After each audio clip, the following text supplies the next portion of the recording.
Can you build muscle and lose fat at the same time? That would be the holy grail of fitness, wouldn't it? I mean, can you imagine what you'd look like if you gained 10 pounds of muscle while simultaneously losing 10 pounds of fat? Many fitness influencers, they say that it's impossible. But is it really too good to be true? Well, science says it's not impossible. And by the end of this video, you're going to know exactly how to do it. Now, what you're going to most often hear in the fitness industry is that you need two separate phases in order to get these results. The first one is a calorie surplus called a bulk, and you use this one to gain muscle size. Along with that muscle size, you're going to inevitably gain some fat. The second phase is a decrease in calories called a cut. You use this phase in order to get lean. So first, let's talk about the bulking phase. Now, you may have heard of what's called the dreamer's bulk. That's where you shove huge amounts of food down in order to get as big as possible. Now, while this might work for professional bodybuilders, it doesn't work for us normal guys. Trust me, I know. And it's also not what recent scientific studies show to be the most effective way to gain muscle. These studies show us that a 600 calorie surplus is just too much for most natural lifters, and they end up just getting fat. In this resistance training study, one group was overfed by 600 calories a day, and the other group wasn't overfed at all. Interestingly, the overfed group didn't gain significantly more muscle tissue than the non-overfed group, but did gain 3 times more fat. That's not a good trade. So does that make bulking a terrible idea? Well, not really, because for beginning lifters, it can work just fine. That's because beginning lifters, they're primed and ready to gain muscle tissue. That means the majority of their calorie surplus goes to lean mass instead of fat. But after that first bulk or two, you might want to steer clear of such large calorie surpluses. The truth is, it just doesn't take as much food to get big as we used to think it did. I know for me personally, larger calorie surpluses stopped working for me a long time ago. I've been lifting weights for about 25 years, and anytime I do a large calorie surplus for any length of time, I just get fat. Now, even some beginners can overeat and get fat when they're bulking, and then it takes a ton of effort to get that fat back off. So the holy grail of fitness is just to skip the getting fat part altogether. Most guys would rather just lose fat and gain muscle at the same time, and that's known as body recomposition. Now, that sounds great, but again,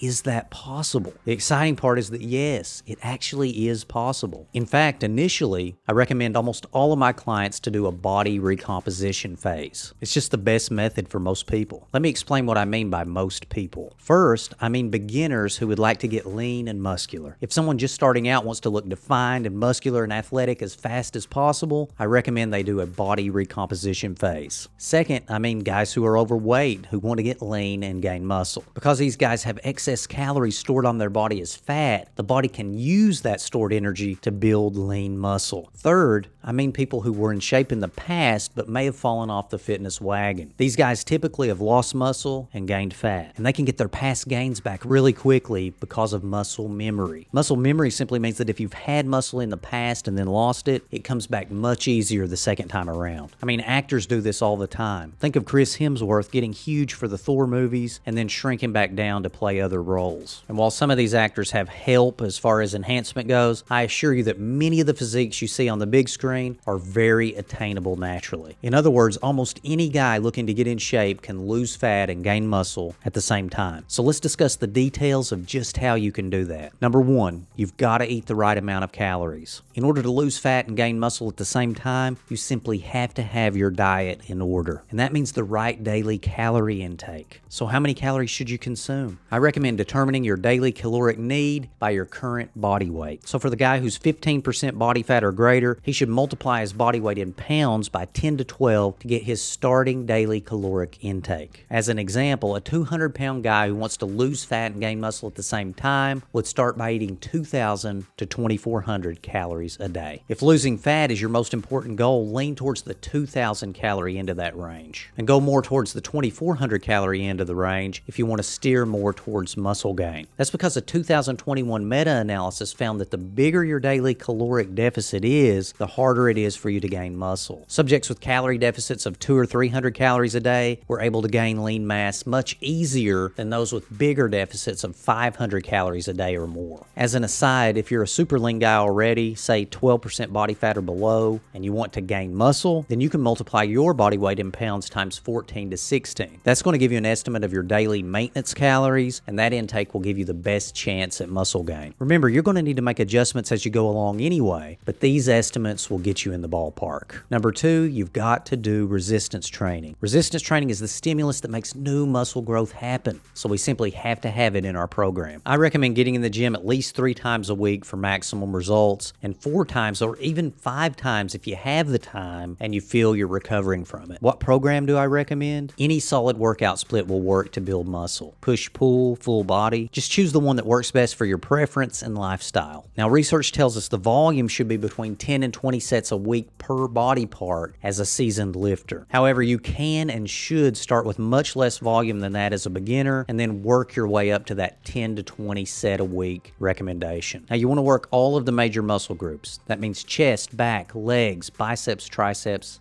and shoulders. And remember to focus on progressive overload. A strong muscle is a big muscle, and a big muscle is a strong muscle. That means you should focus on getting stronger on all of your exercises. Be sure to record the weights you use and either try to use more weight in each successive workout or do more repetitions. And try to keep your form solid. There are tons of videos on YouTube showing proper form. Don't get in the habit of letting that slip. What rep range do I recommend? Well, studies have shown that you can build muscle with just about any rep range as long as you take your set close to failure. But generally, for most exercises, I recommend my clients perform reps in the 8 to 15 range. Remember, consistency is the biggest thing here. If you consistently work out like this for a few months, the results will blow your mind. Number 3, you've got to consume enough protein. So how much is enough? Well, if you consume between 0.7 and 1 gram of protein per pound of body weight a day, or 1.6 to 2.2 grams per kilogram of body weight per day, you're going to be just fine. Now, I'm aware that there's this debate on optimal protein intakes, but if you get in this ballpark every day, you're going to do great. Now, in order to consume this much protein without blowing out your calories for the day, you're going to need to include some low-fat, lean sources of protein. Some great examples of these are baked or grilled chicken breast, low-fat or fat-free Greek yogurt and cottage cheese,